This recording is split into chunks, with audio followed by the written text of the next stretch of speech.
বাপরে বাপ, যা গরম পড়েছে থাকাই যায় না। তবে কি হয়েছে, গরম তো পড়েছে, গরম পড়েছে, কিন্তু যতই গরম পড়ুক না কেন সন্ধ্যাবেলা কিছু চটপটা কিছু না খেলেই হয় না। কি বলেন বন্ধুরা? এই দেখেন, এই যে এখানে একটা চটপটি খাবার তৈরি হয়ে যাচ্ছে। এটা আমার ভাইয়ের বউ তৈরি করছে খাবারটা। ও পাস্তা বানাতে এসেছে। তোমাদেরকে দেখাই আমার ভাইয়ের বউ কত সুন্দর, কত মজা করে পাস্তা বানিয়ে আমাদের খাওয়ায়। তোমরা দেখতে থাকো পুরো ভিডিওটা। তো তোমাদের সামনে একটা রেসিপিমূলক ভিডিও নিয়ে হাজির হয়ে গেলাম।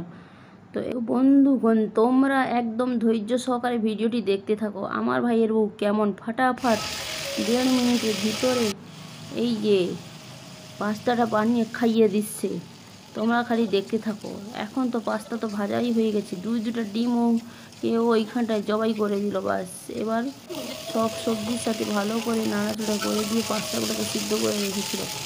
এবার পাস্তাগুলোকে ছেড়ে দিয়ে ভালো করে কষাকষি করতে লেগে লাগলো। কষাকষি করে এখন মশলা চারিদিকে একদম ভালো করে লেগে গেছে, একদম চাদরের মতন। এবার তাতে আবার একটু সস মেরে দিল, কারণ চটপটা খাবার সন্ধ্যার দিকে না খেলে হবেই না। মানে একটু খাট্টা মিঠা দরকার আর কি, টক ঝাল মিষ্টি ওই রকম টাইপের। এখন পাস্তা এই যে রেডি। আর এই যে মশলাটা দেখলে, এই মশলা দিয়ে পাস্তার ঘ্রাণ আরও বাড়িয়ে দেওয়া হলো। এখন শুধু খাউকিদের অপেক্ষা।